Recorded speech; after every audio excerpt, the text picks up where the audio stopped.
ये खंड आ में पहला प्रश्न है, बहुविकल्पीय प्रश्न है।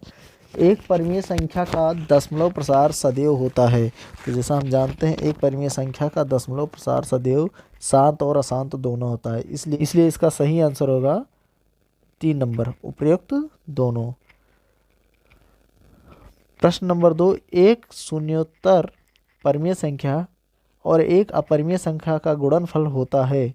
तो हम जानते हैं एक शून्योत्तर परिमेय संख्या और अपरिमेय संख्या का गुणनफल सदैव अपरिमेय संख्या होता है, इसलिए इसका ऑप्शन नंबर 1 करेक्ट आंसर होगा।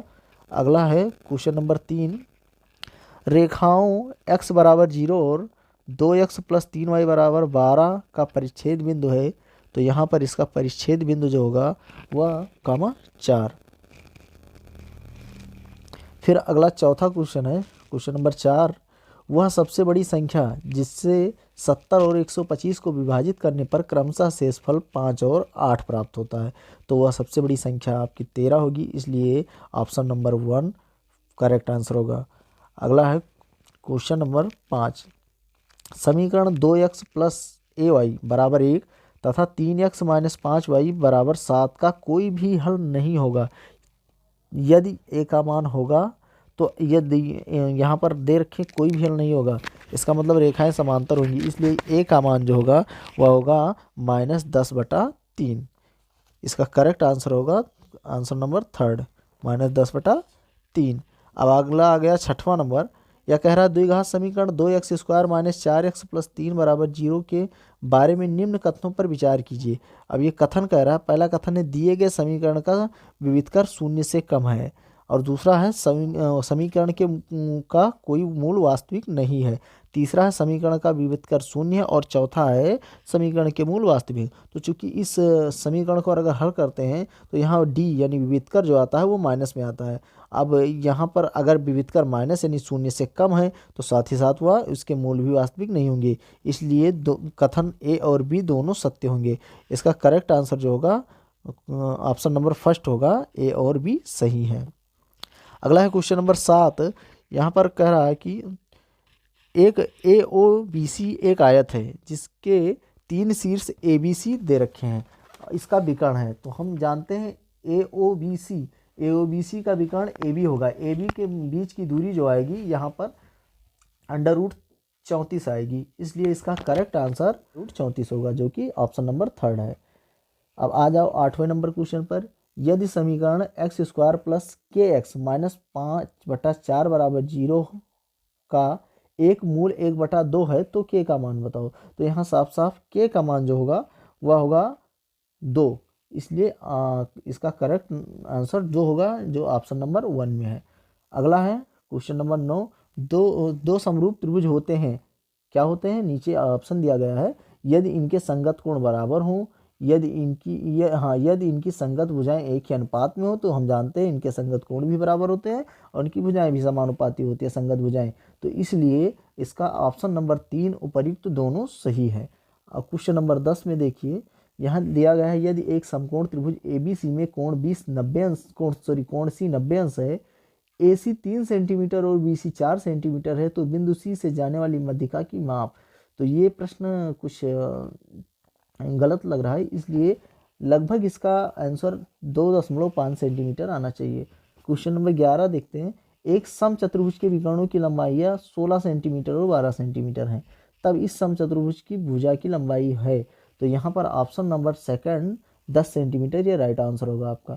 क्वेश्चन नंबर 12, दो समरूप त्रिभुजों की भुजाएं 4:9 के अनुपात में हैं, इन त्रिभुजों के क्षेत्रफलों का अनुपात होगा। तो चूंकि भुजाओं का जो त्रिभुज के क्षेत्रफलों का अनुपात होता है वो भुजाओं के अनुपात का वर्ग होता है, इसलिए 4 और 9 का वर्ग 4 चौक 16 और 9 9 81, यानी ऑप्शन नंबर 4 राइट आंसर होगा।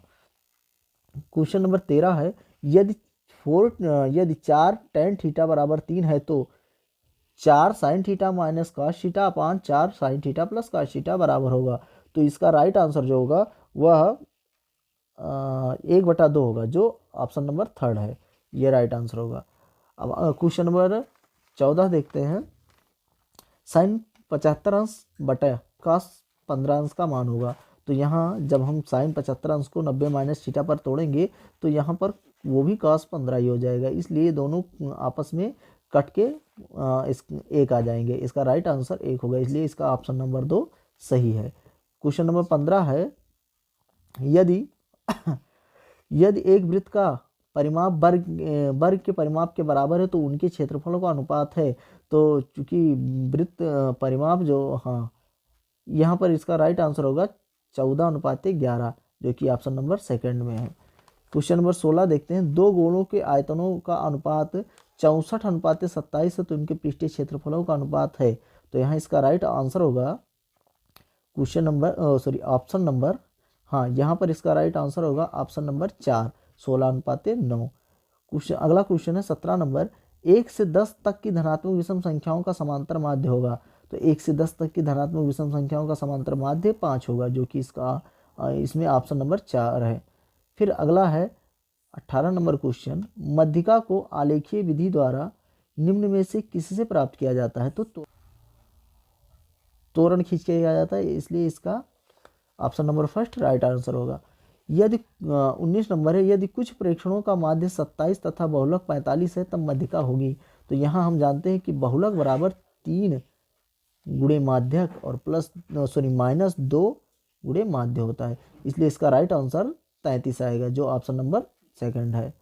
अगला है क्वेश्चन नंबर 20, वर्गीकृत आंकड़ों की से अधिक प्रकार और से कम प्रकार की संचयी बारंबारता वक्रों के प्रच्छेद बिंदु के भुज के आंकड़ों का प्राप्त होना है। वह ये हम जानते हैं, अगर तोरण खींचते हैं, अगर कम प्रकार का, अधिक प्रकार का तोरण और कम प्रकार का तोरण खींचे तो उसका जो मध्य बिंदु जहाँ पर परिच्छेद करता है, वो दोनों रेखाएं जहाँ पर परिच्छेद करती हैं, उससे भुज की तरफ जो एक रेखा खींची जाती है वह हमें माध्यक बताती है, इसलिए इसका राइट आंसर सेकंड नंबर होगा, ऑप्शन नंबर सेकंड होगा माध्यक।